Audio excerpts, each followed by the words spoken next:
नमस्कार, मध्य प्रदेश तक में आपका बहुत स्वागत है। मैं हूं आपके साथ गुंजन। चलिए बढ़ते हैं खास खबर की ओर। मध्य प्रदेश में आयुष्मान घोटाले के मामले थमने का नाम नहीं ले रहे। राजधानी भोपाल में आयुष्मान घोटाले के बाद अब जबलपुर में भी आयुष्मान घोटाले को लेकर जांच की मांग उठने लगी है। युवा क्रांति संगठन के संयोजक अनुराग तिवारी ने जिला स्वास्थ्य अधिकारी संजय मिश्रा पर आयुष्मान घोटाले में संलिप्त होने का आरोप लगाया है। उन्होंने कहा है कि जबलपुर में आयुष्मान घोटाले में फर्जीवाड़ा किया गया है, जिसमें CMHO संजय मिश्रा की भी संलिप्तता है। उन्होंने कहा कि युवा क्रांति लंबे समय से आवेदक के तौर पर आयुष्मान घोटाले में किए गए फर्जीवाड़े को लेकर आवाज उठाता रहा है। जबलपुर में आयुष्मान घोटाले को लेकर 2 अस्पतालों के खिलाफ FIR दर्ज कर कार्रवाई की गई, लेकिन उसमें संलिप्त CMHO और अन्य आयुष्मान मित्रों के खिलाफ कार्रवाई नहीं की गई है। आयुष्मान घोटाले में CMHO को भी आरोपी बनाया जाना चाहिए, क्योंकि इन्होंने अस्पतालों में मिलकर दस्तावेज विभाग को भेजने का काम किया है, जिसे लेकर युवा क्रांति संगठन के द्वारा प्रदेश के गृह मंत्री और DGP को ज्ञापन देकर CMHO और अन्य सहयोगियों के खिलाफ FIR दर्ज करने की मांग की गई। युवा क्रांति के संयोजक अनुराग तिवारी ने कहा कि अगर आने वाले वक्त में इनके खिलाफ FIR दर्ज कर कार्रवाई नहीं की जाती तो युवा क्रांति उग्र आंदोलन करने के लिए बाध्य होगा, जिसका जिम्मेदार स्वयं शासन और प्रशासन होगा। बातें चल रही क्या है? जी, मेरे भी संज्ञान में एक समाचार आ रहा है कि आयुष्मान भारत योजना के अंतर्गत एक अस्पताल में और उसके अतिरिक्त कुछ अस्पतालों में कुछ गड़बड़ियाँ हुई हैं। उसमें ऐसा कहा जा रहा है कि मेरा ऑफिस भी उसमें शामिल है। मैं एक बात आपके माध्यम से सभी के समक्ष रखना चाहता हूं कि आयुष्मान भारत योजना की जो प्रक्रिया है वो इतनी सरल है और इतनी साफ़ है कि CMHO जो हैं उनके ऑफिस का सिर्फ एक ही कार्य होता है इस योजना में कि जो अस्पताल आयुष्मान भारत योजना के अंतर्गत पंजीकरण कराना चाहते हैं वो एक आवेदन CMHO को देते हैं और CMHO ऑफिस से उसके आवेदन को केवल फॉरवर्ड कर दिया जाता है आयुष्मान भारत योजना भोपाल के ऑफिस में। वो कागज़ वहाँ जाता है। यदि वहाँ वो चाहते हैं कि उसका पंजीकरण करना है, उनके रजिस्ट्रेशन वगैरह सब ठीक हैं, तो वो पंजीकरण दे देते हैं। पंजीकरण जैसे ही होता है तो आयुष्मान भारत योजना मध्य प्रदेश के द्वारा उनको एक ID पासवर्ड उस अस्पताल का दे दिया जाता है और वो अस्पताल फिर आयुष्मान के मरीजों को लाभान्वित कर सकता है। मरीज उनके पास पहुंचता है आयुष्मान कार्ड लेकर, आयुष्मान कार्ड चेक किया जाता है उस अस्पताल में। यदि वो ठीक है तो उस मरीज को भर्ती करके उसका रजिस्ट्रेशन कर लेते हैं जो आयुष्मान भारत के पोर्टल पर होता है। इसके बाद मरीज का इलाज होता है। इलाज के पूरे कागज़ उसमें हर दिन लोड करने पड़ते हैं पोर्टल पे। जब उसका डिस्चार्ज होता है तो उसका जो बिल है वो भी आयुष्मान भारत के पोर्टल पर ही लोड होता है। वो सीधे भोपाल में ही दिखता है, उसका CMHO ऑफिस से कोई भी संपर्क नहीं है और वो बिल का पैसा आयुष्मान भारत भोपाल से सीधे जो अस्पताल का अकाउंट नंबर है उस अकाउंट नंबर में ट्रांसफ़र हो जाता है। ये ट्रांसपेरेंसी रखी जाती है पूरी। तो ये भ्रम है लोगों को कि आयुष्मान भारत योजना के अंतर्गत जो लाभान्वित लोग हैं उनका CMHO ऑफिस से भी कुछ लेना देना होता है।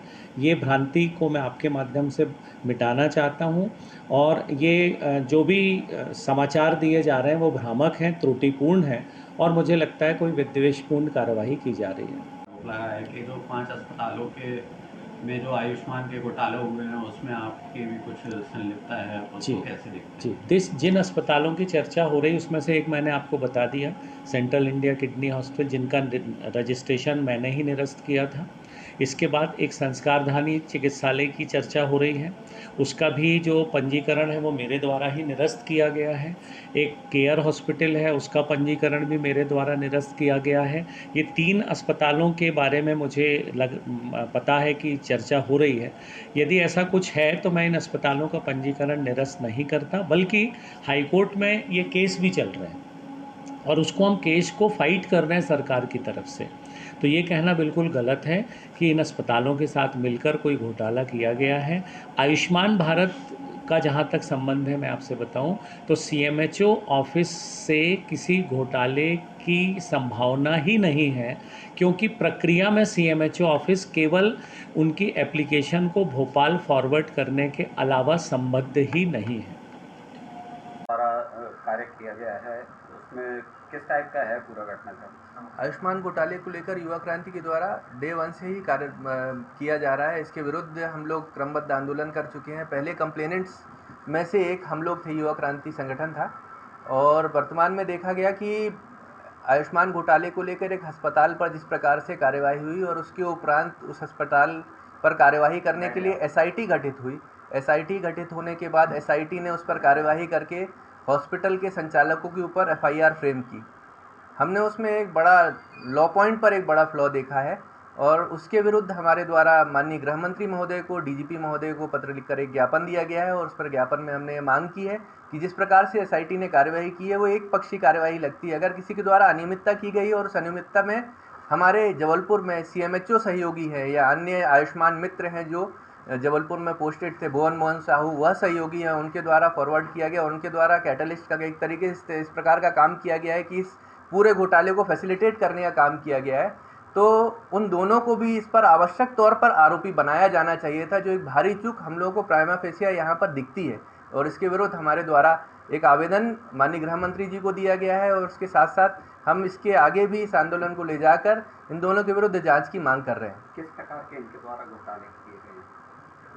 घोटाला तो जो है वो पूर्व से ही एसआईटी के द्वारा फ्रेम किया जा चुका है, बताया जा चुका है कि फर्जी बिलिंग की गई। फर्जी बिलिंग में अस्पताल के द्वारा निरंतर अनियमितताएं की गई। इसके अलावा और भी हॉस्पिटल्स की जांच में पाया गया था कि अनियमितताएं की गई हैं और इन सभी अनियमितताओं में उनके खिलाफ कोई ना कोई कार्यवाही प्रशासन के द्वारा, एसआईटी के द्वारा या फिर आयुष्मान भारत योजना के क्रियान्वयन करने वाले जो अधिकारी हैं उनके द्वारा की जा चुकी है। लेकिन हमने देखा कि एक पक्षीय कार्यवाही ही चलती गई, जहां एक और अस्पताल संचालकों के ऊपर कार्रवाई हुई। निश्चित तौर पर सराहनीय कार्रवाई होनी चाहिए ऐसे घोटालों के विरुद्ध, लेकिन वहीं आपने किसी न किसी प्रकार से किसी दबाव में या राजनीतिक प्राश्रय प्राप्त अधिकारियों को आपने बचाने का काम किया है, जिसकी हम लोग निंदा करते हैं और हम लोग इसके विरोध में हैं। और हम निश्चित तौर पर इसमें आगे कार्यवाही करने के लिए अगर हमें शासन से रिलीफ नहीं मिला तो हम कोर्ट में भी जाएंगे। लगभग कितने ऐसे अस्पताल हैं प्रमुख? 8 से 10 अस्पताल हैं जिनके खिलाफ कार्यवाही हुई थी और ऐसे अस्पतालों की कार्यवाही के उपरांत हमने देखा है कि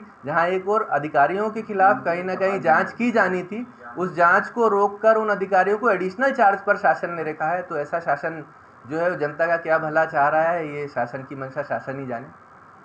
क्या कहेंगे, तुमने अपनी सफाई दी है?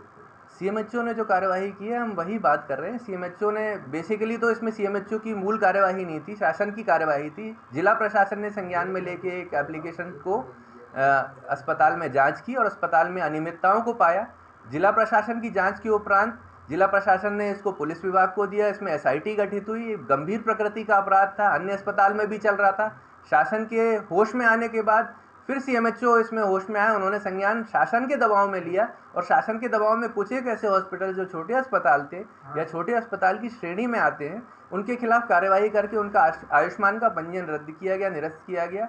और उस पर इस प्रकार की छोटी मोटी एक कार्रवाई दिखाने के लिए जो की जा सकती थी वो जिला स्वास्थ्य विभाग के द्वारा की गई, लेकिन वो मूल कार्यवाही जो थी जिला प्रशासन के द्वारा की गई थी और शासन के दबाव में आकर ही सीएमएचओ ने इस पर कार्यवाही प्रारंभ की थी।